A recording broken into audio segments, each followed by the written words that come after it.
మేమందరం కూడా అదే కోరుకుంటున్నాం. అయితే ట్రైలర్లో నాకు కొన్ని సీన్స్ అయితే అద్భుతంగా అనిపించాయి. నాకు బాగా హై ఇచ్చిన సీన్ ఏంటంటే, నా ప్రాణం అడ్డు పెట్టైనా నా ఫ్యామిలీకి ఏం కాకుండా చూసుకుంటా అన్నారు చూడండి. దంచేశారు సమంత గారు. అసలు ఆ సీన్లో అదిరిపోయింది సీన్. అండ్ అలా మీకు ట్రైలర్లో మీకు ఇష్టమైన సీన్ ఏదైనా, హై ఇచ్చే మూమెంట్ ఏదైనా మీకు అనిపించింది? అండ్ ఎస్పెషల్లీ ఆ సీన్లో మీరు అవుట్ ఫోకస్ అయ్యి, నాకు టర్మినాలజీ సరిగా తెలియదు రాజుగారు, నన్ను ఏమనుకోకండి, అది మీరు అవుట్ ఫోకస్ అయ్యి అక్కడ కాళీమాత ఫోకస్ అవుతారు కదా, so that defines your character more or less. మాకు అనిపించింది ఎంత రౌద్రంగా ఉన్నారో మీరు, లోపల నుంచి బయటకు ఎంత స్వీట్గా కనిపించినా. బట్ మీకు ఇష్టమైన ఒక హై ఇచ్చే సీన్ ఏంటి ట్రైలర్లోంచి? ఒక్కొక్కరిని కొడతాను చూడు, ప్రేమతో బా, అది మీ ఫేవరెట్?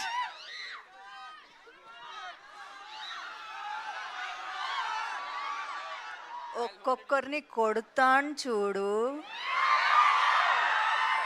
ప్రేమతో అబ్బా. అసలు మాకు ఇంకోటి కూడా నచ్చిందండి. ఇంకోటి ఏంటో తెలుసా?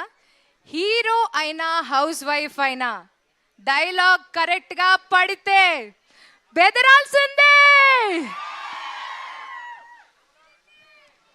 అదిరింది, బెదిరింది, అన్నీ అయిపోయాయి ఆ డైలాగ్ వినేసరికి మా అందరికీ.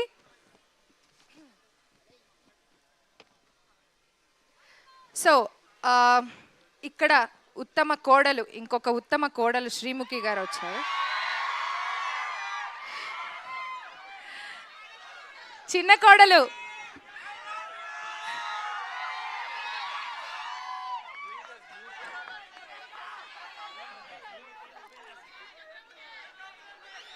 చంద్రముఖి కాదురా, శ్రీముఖిరా. శ్రీముఖి వినిపిస్తుందా నీకు? ఇది కొత్త ఏం కాదు, మైక్ పట్టుకుని మాట్లాడడం. నాకు మైక్ కొత్తా. అంటే టీవీలో లౌడ్ స్పీకర్ని కావచ్చు, సినిమాలో కోడలి పిల్లని పెళ్ళయింది కాబట్టి కొంచెం మెల్లిగానే మాట్లాడతాను. ఎలా అంత సైలెంట్ క్యారెక్టర్ని టీవీలో అంత వైలెంట్గా ఉంటావు కదా, ఎలా కష్టంగా అనిపించింది? అంటే ఈసారి వైలెన్స్ శామ్కి ఇచ్చేసి సైలెన్స్ నేను తీసుకున్నాను. ఓకే, కొంచెం కష్టమైన పని అయ్యి ఉండొచ్చు. చాలా కష్టంగా ఉండింది సైలెంట్ గా ఉండడం. ఓకే, అర్థమైంది మాకు. కాదా వైలెంటా చిన్న కోడలు కూడా? వేరే రకమైన వైలెన్సా?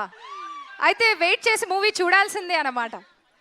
ఓకే, సో శ్రీముఖి, నువ్వు టెలివిజన్లో ఇప్పటిదాకా చేసావు అండ్ మూవీస్ చాలా కంపారిటివ్లీ చాలా తక్కువ మూవీస్ చాలా చూజీగా ఉండి చేసావు.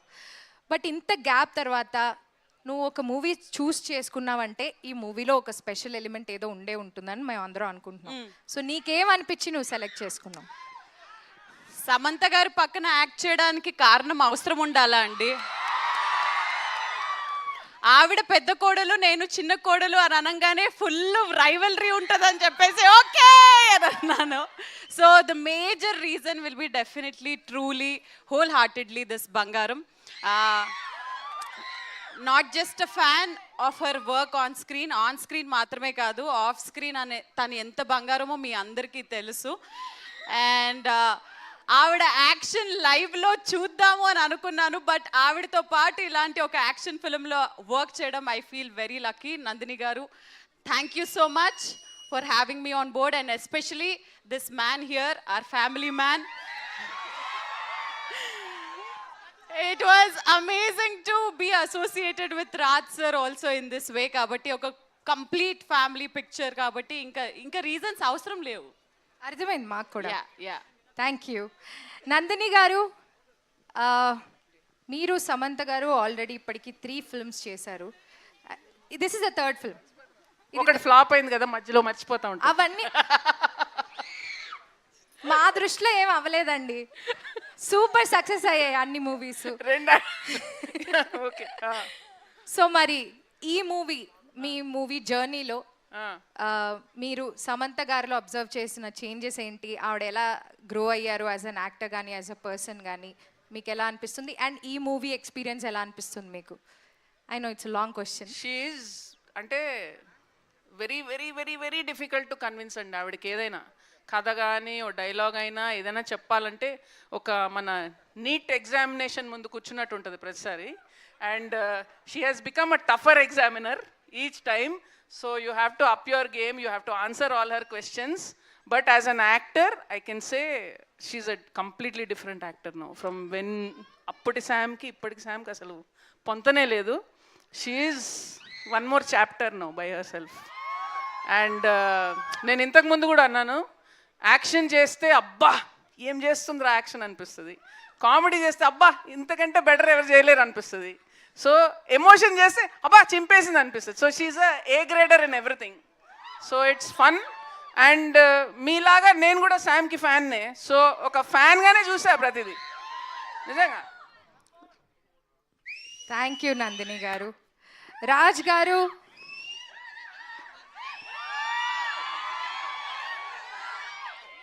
నేనే కొంచెం పాస్ ఇచ్చానండి మిమ్మల్ని క్వశ్చన్ అడిగే ముందు. అక్కడ ఆడియన్స్ రియాక్షన్ చూస్తున్నారు కదా, అసలు మామూలు క్రేజ్ లేదు. ఎందుకంటే మేము ఆల్రెడీ బాలీవుడ్లో మీరు డైరెక్ట్ చేసిన మూవీస్ చూసాము. అండ్ ఫ్యామిలీ మ్యాన్కి అయితే నేను చాలా చాలా పెద్ద ఫ్యాన్ని. అండ్ ఇప్పుడు మన టాలీవుడ్లో కూడా మీరు చాలా మూవీస్ ప్రొడ్యూస్ చేశారు. అండ్ ఈ మూవీలో మీరు ఈ స్టోరీ స్క్రిప్ట్ రాశారు. సో మీకు ఎలా అనిపించింది ఈ మూవీ స్క్రిప్ట్? అసలు ఎలా మీరు how did you conceive this idea? And Nandini గారిని యాజ్ ఎ డైరెక్టర్ మీరు చూస్ చేసుకోవడానికి కారణం ఏంటి? చాలా క్వశ్చన్లు ఉన్నాయా? ఒక్కొక్కటి విడమర్చి అడగనా? It's okay sir. Knows Telugu అమ్మ కొంచెం కొంచెం వస్తుంది. క్లుప్తంగా చెప్పమంటారా, విశదీకరించి చెప్పమంటారా? చూసారా, మీకైనా వచ్చా విశ్లీకరణ అంటే ఏంటో తెలుసా? ఎవరు సార్ డజన్ నో తెలుగు అని చెప్పింది? విశ్లీకరణ అంటే అర్థం ఏంటో చెప్పు. నీకే తెలియదు సగం తెలుగు ఆయనకు వచ్చినంత. తిరుపతి అబ్బా మాది. మరి అట్లుంటది మనతోని. మా తిరుపతి భాషలో మాట్లాడిచ్చాము, అందుకనే ఆ డైలాగ్ కూడా ఒక్కొక్కరిని కొడతాను చూడు, అది మా ఊరి భాష. So question is why Nandini? Nandini was an automatic choice because their friendship and they had a great relationship. She's a solid director and they're great friends. She's been maintain some discipline guys. చెప్పారా? అల్లాడిపోవద్దు, discipline maintain చేయండి చాలు. Question అడిగింది ఎవరైతే వాళ్ళు తెలుగు రాయడం వచ్చా? First చెప్పండి. ఆ క్వశ్చన్ ఎవరైతే అడిగారో వాళ్ళు తెలుగు రాయడం వచ్చా అండి? మీకు తెలుగులో రాస్తారా మీ క్వశ్చన్? ఒక్క పదమే వచ్చు. ఎవరికి రాదు రాయడం, అన్ని ఇంగ్లీష్లో రాస్తా ఉంటారు. సమంత అని రాస్తావా? వేసుకో, పచ్చబొట్ట వేయించుకో.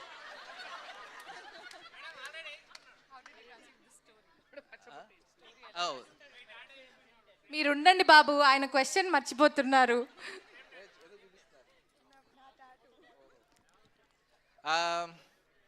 ఈ సినిమాకి పేరు when I thought of the concept మా ఇంటి బంగారం అనేది మామూలుగా ఆప్యాయంగా ప్రేమతో పిలిచే పదం, కానీ దాని వెనకాలే చాలా మీనింగ్ ఉంది అనిపించింది నాకు. Because once it's your something affectionate, దాని వెనకాల ఒక పొసెసివ్నెస్ వస్తుంది, కంట్రోల్ వస్తుంది. So there is also